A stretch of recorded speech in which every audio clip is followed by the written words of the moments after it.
Hey guys, Torazer here, and it's almost 1 a.m. so yeah.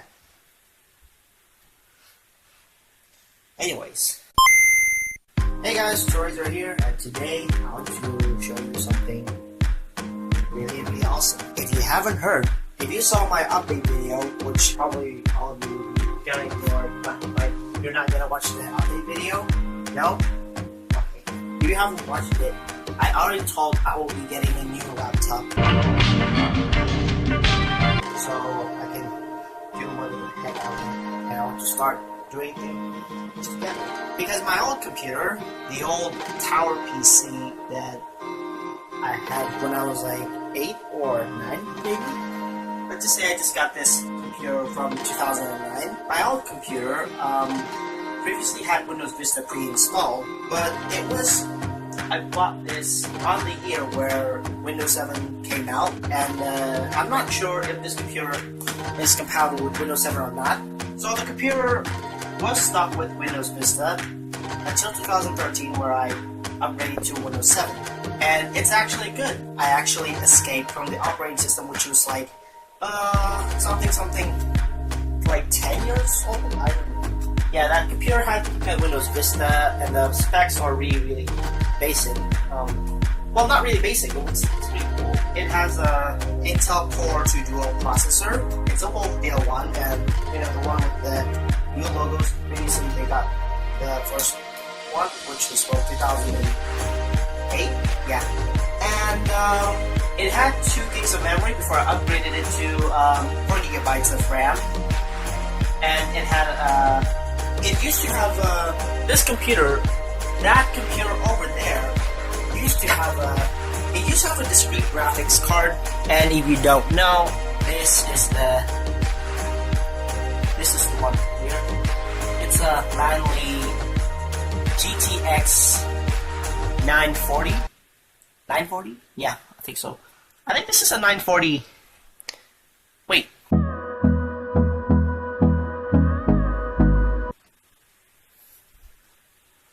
This is a Manly GeForce 9500 GT, and this is the graphics card I had on my here before it died in 2015, and it was retired. I was gonna get a new one, but the HD graphics is okay. It had a CD-ROM drive and a 250 gigabyte Seagate hard drive, and then I upgraded it to WOOOOO 1 terabyte, and yeah, during the past few years of how this computer is going on, the power supply exploded twice. Yeah, twice. The first one happened in 2013, and then a few years later, which was today, which is this one, the advanced power supply, 500 volts. Yeah, it exploded on me. Because a few months back, I was watching TV when my computer suddenly shut off, and then when I turned it back on, it just exploded, like boom, it just happened, and the power went out, and so I had to, I didn't have time to tell my parents about this, but then it was quite serious that I had to tell them. So then I've decided to get a softer, so I had to get the one that are actually good, and that is also good, cheap, and also easy to operate, because I don't usually run heavy applications on that thing. And then they recommended an Alcatraz Magnum Pro 225X Black, which was it's a smaller one, and it actually fit on the PC chassis, and I've been using that ever since. So yeah, the power supply exploded twice, but over the past few years, this computer has gone through some terrible things happen, and I didn't have time to think about getting a new computer, but at this point I did. So now what you're about to see will excite you.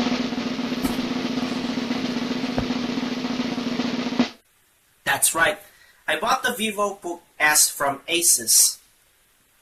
So I bought this cool laptop. It's the Asus Vivobook S. And honestly, this is a very great laptop. It costs around under $700, and the specs are really decent. When it was introduced, it had an Intel Core i7 variant, but here we only get the Intel Core i5 processor. The specs for the Vivobook S, I think this is the UQ one, because this is not the UQ variant. This is probably the S. It's the S510U variant. The processor is Intel Core i5 7200U.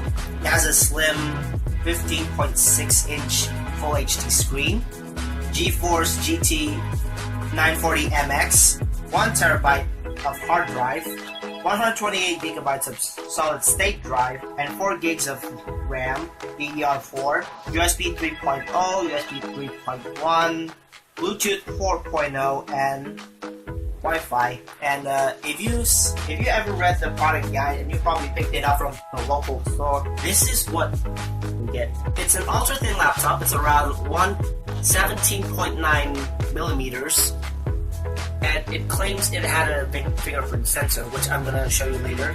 There's the intelligent cooling system, and it has an 8-hour of battery. Decent enough.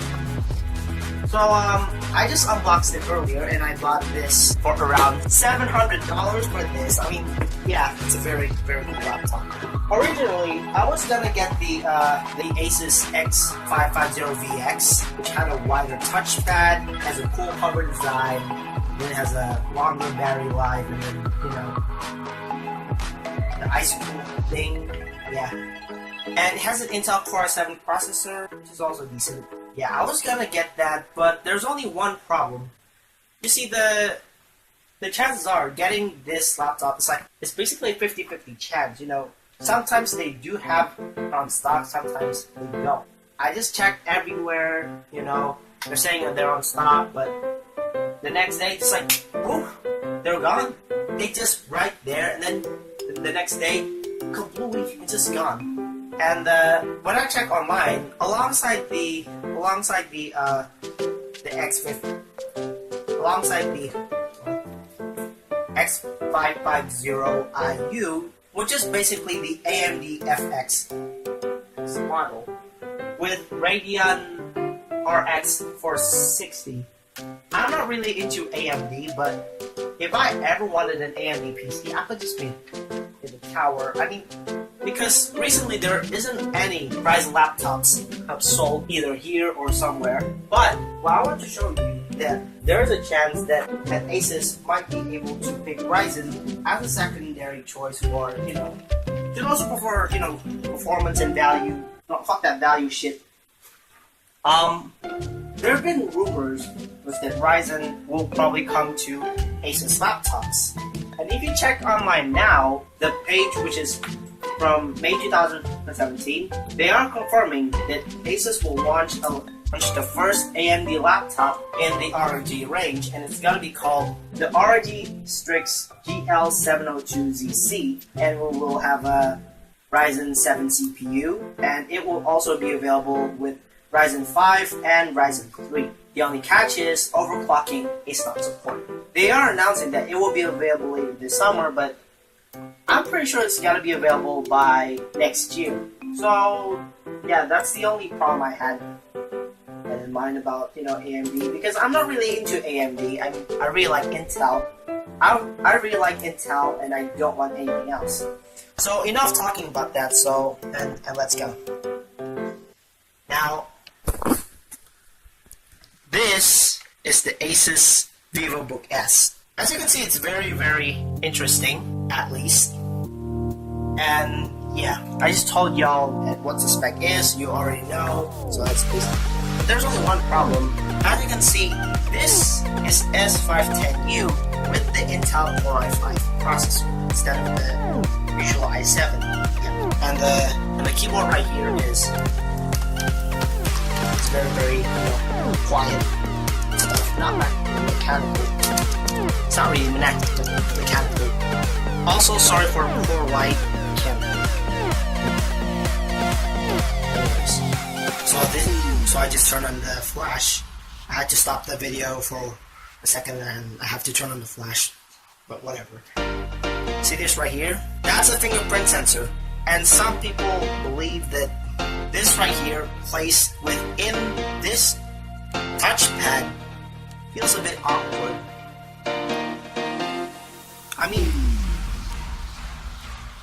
I mean, who wants to just scan your fingerprint right here while you're... That's really awkward.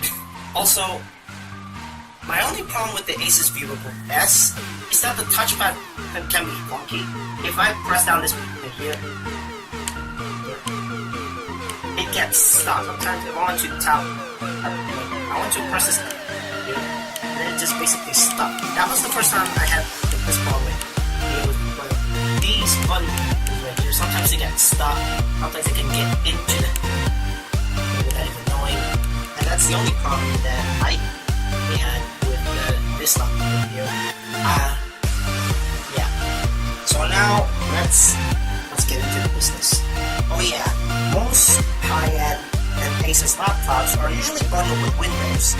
This one right here, alongside with other mid-range or low-range laptops, has pre-installed Endless OS. The reason why they prefer Endless OS from DOS is that no one really likes the ancient operating system that's bundled with the laptops, because if you bought your laptop online, a cheap laptop, like, oh yeah, this comes with Windows, right? But then you realize that it's actually DOS, not Windows. And it was like, huh? What the fuck? So you probably have to go to buy a copy of Windows 10 and then you can install it. So back in the days, cheap laptops usually have DOS pre-installed. No one wants that nowadays. Nowadays, when you load a laptop, it came with this operating system, Endless. Yep. Endless OS is basically, those Linux laptops that came with every middle range. It's basically like that. So, yeah. If you follow my Twitter for how long has it been, then I actually posted a screenshot of me tweeting on the Endless OS interface. That's, yeah. So, funny story, because when I uploaded that on Twitter, there's this one my friend on Twitter said he's seen some of his friends using Endless OS, and then tell me what type of it. Endless OS is Linux. It's Linux based, right? So yeah. DOS deserves to die, and they want this as a replacement. So now, enough chit-chat. Let's try the Endless OS. When I first bought this, it actually came with Endless OS, and they tell me, do you want to install Windows? And I was like, no thanks, I can do it. And then I was like, oh yeah, do you have the copy for Windows 10? And I was like, yeah, I could just buy the license key and then put it right there, activate it, boom. That's why. So yeah. So with that forward, let's try Endless OS for now. The username is Tess. The password is the weakest, but simple. You already know what it is. And when you log in, it doesn't take like 2 to 5 seconds before it kicks in. So this is what Endless OS looks like, and sorry for the excuse of using Bakugo. Yeah. Have you ever seen My Hero Academia? That's like the best anime I've seen. Like, holy shit, that's awesome. I don't want to talk about this any further, so let's get on with it. I had problems with Endless OS. When the first time I actually run this operating system, it came with Google Chrome. But when I try to load it, it takes like forever to load. So I had to install Firefox instead. But I just realized that by the time I want to create this video, something odd is happening to Firefox, and they updated it to Quantum, and I just realized one of the legacy extensions, such as the Down the Mall and I don't know what else, I think it just stopped working because those are legacy. Those are labeled legacy, won't work on Firefox anymore, which means I have to replace it with something else. Now, hang on, this is important. I brought myself a wireless mouse. It's a Logitech. Since it's wireless, it has a nano receiver. So now we'll just plug it in right here. Now let's turn it on. So So when I first time plugging in into this thing, it actually works. It's basically plug and play. That's basically like the idea. The idea is that Endless OS already had like wide range of drivers installed, right? Well, some of them. So when I plugged in this wireless mouse, it actually worked. So if you want to try out Endless OS, just try it out. Yeah, it's in Bahasa because it's also available in Bahasa Indonesia. So yeah. So if you have a Windows, you can download the exe file and then you can install it right away, and then after that you can go enjoy with Endless OS. And right here you can get the ISO version, and it's available in either basic or full. And holy shit, it's like 8 fucking gigs for the full version. So yeah, there's 2 versions of this, but because, you know, 8 gigs is probably the biggest thing. The reason why I want to install Windows 10, because some people just don't like Endless OS. They wanted a full-fledged operating system that actually worked. The reason why I want to install Windows 10, because I just want to try Endless OS for a while, and then I'm getting ready for the... So this is the copy for the Windows 10 Pro. Yeah, this looks actually legit. This is actually legit because it came with advertising pamphlet, nothing on the back, and it came with 2 CDs. That's latest update, and it actually came in 2 versions. This is 32-bit. This is 64-bit, and I really like how they decide to cover. But in reality, Windows 10 actually doesn't come in discs. It actually comes in USB. And the COA for the Windows 10 is actually legit. I mean, I've checked through Microsoft's How to Tell website, and yeah, the COA is actually real. It looks like the real thing. And if you look right here, it said Windows 10 Pro for OEM software. And if I try to tilt the COA, it actually has M, so that's a good sign. And it also came with a Windows 10 badge, which I just installed. This costs like $1. I don't know, maybe $2, $3, let's just say 10. But guys, I don't recommend buying things like this, because you might just realize that they look the real thing, but it's actually counterfeit. So I just recommend buying the Windows 10, the actual physical copy of Windows 10 Pro, which actually comes in USB, not in CDs. Because installing Windows 10 is actually faster with USB. This one is just, it's gonna take hours. Anyways, now back to the Endless OS. Let's see what they've got for us. Here we got the photos. Actually, it's shot well. This is shot well. The videos is actually MP. Actually, you know, the videos app on Endless is just basically rebadged versions of apps you already know how to use it. Audio editor is obviously Audacity, GIMP, yeah. I actually tried several games right here. You can play billiards, you know, Fox Racer, and Mind Test, which is some kind of a Minecraft thing. Yeah. And these are LibreOffice apps. You know, the writer, presentation, and spreadsheets app. They're all from LibreOffice. The translate is actually just Google Translate. Just actually Google Translate, because some of the apps you basically use every day, sometimes they're just shortcuts. They're just, you know, apps with embedded, so it looks like you're accessing the website. So take Facebook for example. If I open Facebook on Endless, it's not like the Android version. It's just, so this is what Google Translate looks like. This is what Facebook looks like. The Twitter one is a mobile version. WhatsApp is just WhatsApp. And the Curiosity app is, wow. The Encyclopedia is just Wikipedia, but has a limited range of and Duolingo is just shortcut to the website. I mean, yeah, the curiosity is what makes Nintendo special. The music app is just rhythm box. You know what? This is probably the last time I'm gonna use this OS. So, yeah, time to say goodbye. Say goodbye! Say goodbye!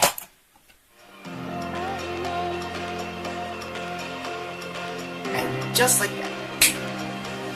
Just like that.